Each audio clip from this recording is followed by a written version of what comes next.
போராட்டத்துக்கு திரளாக வந்திருக்கிற மக்கள் அனைவருக்கும்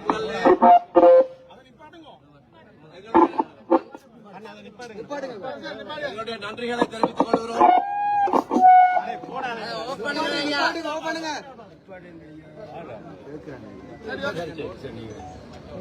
தமிழ் மக்களுடைய சரித்திரத்திலே மிக முக்கியமான ஒரு திருப்பு முனையான போராட்டமாக இது அமைகிறது.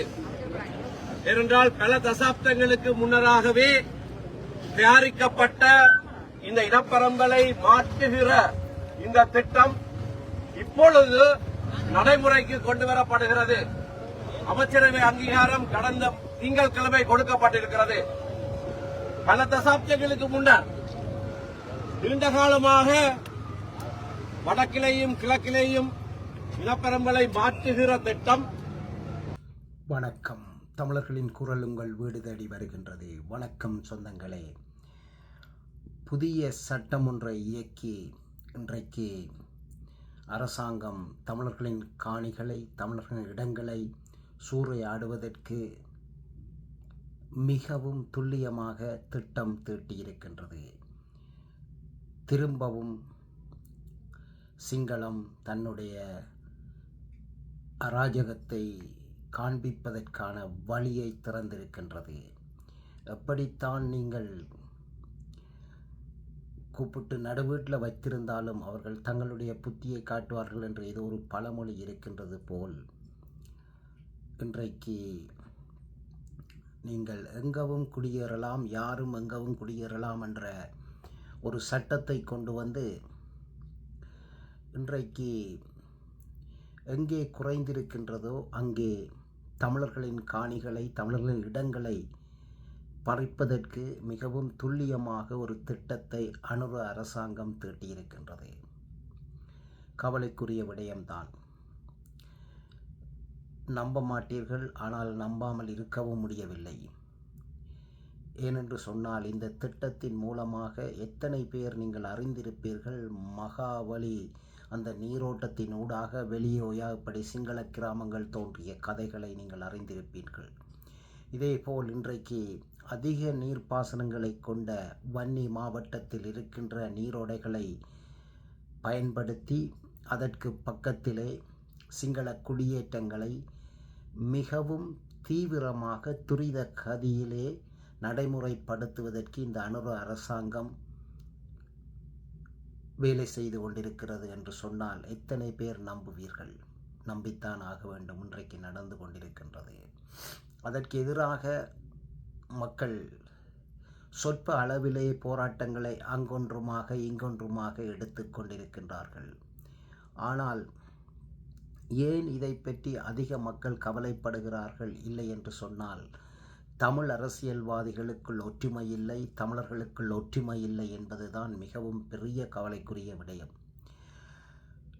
போராட்டம் என்று சொன்னால் போராட்டத்தில் குதிக்க வேண்டிய தமிழர்கள் தங்களுக்கு வேலை இருக்கின்றது, தங்களுக்கு அந்த அலுவல் இருக்கின்றது, கல்யாணம் இருக்கின்றது, பிள்ளைப்பர் இருக்கின்றது என்று சொல்லி அலக்களித்து போய்விடுகிறார்கள்.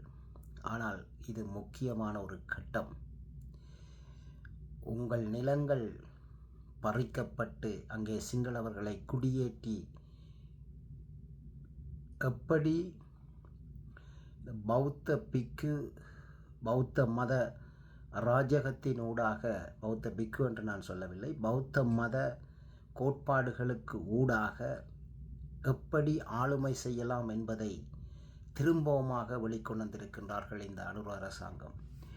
ஒன்றுக்கும் இந்த சிங்களவர்கள் என்றைக்குமே தமிழர்களுக்கு தீர்வு தரப்போவதில்லை, தமிழர்களுக்கு தனித்துவமான ஒரு நிலையையும் உருவாக்கப் போவதில்லை. இன்றைக்கு எவ்வளவுதான் நாங்கள் அனுர அரசாங்கத்தை புகழ்ந்து கொண்டிருந்தாலும் இந்த அனுர அரசாங்கமும் மற்றவர்களைப் போலத்தான் என்று எங்களுக்கு காட்டிக் கொண்டிருக்கிறது.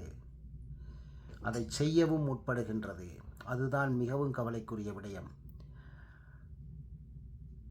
பல விடயங்களில் நாங்கள் இதை பார்த்து கொண்டும் இருக்கின்றோம். உலக நாடுகளுக்கு ஒரு பிரச்சனை இல்லாமல் காட்டிக் கொண்டிருந்தாலும் இலங்கைக்குள்ளே தமிழ் மக்களும் அறியாமல், தமிழ் மக்களுக்கு தெரியாமல் ஒரு பறித்தலை, நில ஆட்கொள்ளுதலை இந்த அரசாங்கம் செய்து கொண்டிருக்கின்றது. இந்த அரசாங்கத்திலே தமிழர் பேசும் மக்கள் உறுப்பினர்களாக இருந்தாலும் அவர்கள் அறிந்தோ அறியாமலோ இது நடந்து கொண்டிருக்கின்றது. வன்னி பிரதேசம் சுத்த தமிழர்களின் ஒரு பிரதேசம். அம்பாந்தோட்டையிலே கொண்டு போய் நாங்கள் ஒரு தமிழர்களை ஒரு லட்சம் தமிழரை குடியேற்ற முடியுமா, 10,000 தமிழரை குடியேற்ற முடியுமா என்ற ஒரு கேள்வி எழுகின்றது.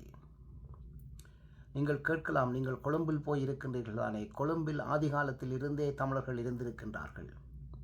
அங்கே குடியேற்றப்படவில்லை. தமிழர்கள் வாழ்ந்த பிரதான பூமியாக கொழும்பிருக்கின்றது. ஆகவே இந்த அரசாங்கம், இந்த ஜனாதிபதியும் எங்களுக்கு புதுமையானவர் அல்ல என்பதை காண்பித்துக் கொண்டிருக்கின்றார். நானும் மற்றவர்களைப் போலத்தான் தலதா மாளிகையில் போய் சபதமிட்டு கையெழுத்திட்டு என்னுடைய அரசாங்கத்தை தொடங்குகிறேன், அவர்களிடம் ஆசீர்வாதம் பெற்றுத்தான் என்னுடைய வேலைகளை செய்வேன் என்று சொல்லுகின்ற இந்த ஜனாதிபதி தனக்கு இன்னொரு முகம் இருக்கும் என்பதையும் இந்த சட்டத்தின் மூலமாக காண்பித்திருக்கின்றார். தமிழ் மக்கள் இனியும் திருந்த மாட்டீர்களா? அனுரகுமார திசநாயக்காவை ஆதரித்தது போதும். அனுரகுமார திசநாயக்காவுக்கு பின்னால் போனதும் போதும். நாங்கள் படப்போகின்ற பாடுகளை இனியாவது குறைத்து கொண்டு ஒரு முக்கியமான முடிவெடுத்து தமிழர்கள் ஒன்று திரள வேண்டிய நேரம். கவலைதான், இதற்கு கள்ளர்கள் அரசியல்வாதிகளாக, எங்களுடைய அரசியல்வாதிகளாக கள்ளர்கள் இருப்பதும், கபடர்கள் இருப்பதும், சுயநலவாதிகள் இருப்பதும் ஒரு கவலைக்குரிய விடயம்தான். ஆனாலும் மக்களாகிய நாங்கள் ஒரு நல்லவர்களை தெரிந்தெடுத்து எங்களுடைய பிரச்சனைகளை முற்கொண்டு சென்று முடிவுக்கு கொண்டு வர வேண்டிய நேரம் வந்திருக்கின்றது. மக்கள் ஒன்று திரள வேண்டும். மக்கள் எழுந்து நிற்க வேண்டும். மக்கள் எழுச்சிதான் எப்பவுமே விடுதலையை பெற்றுத்தரும். ஆயுத போராட்டம் மௌனித்திருக்கின்றது. ஆனால் எங்களுடைய அகிம்சை போராட்டம் எழுந்து விடிவு பெற வேண்டும். அதுதான் உண்மையான விடயம். அது நடந்தால்தான் தமிழர்கள் நிம்மதியாக இலங்கையில் வாழ முடியும். எங்களுக்கு கிடைத்திருப்பது நிம்மதி அல்ல, ஆறுதல். ஆனால் எங்களுக்கு தேவை நிம்மதி. சிந்தித்து செயல்பட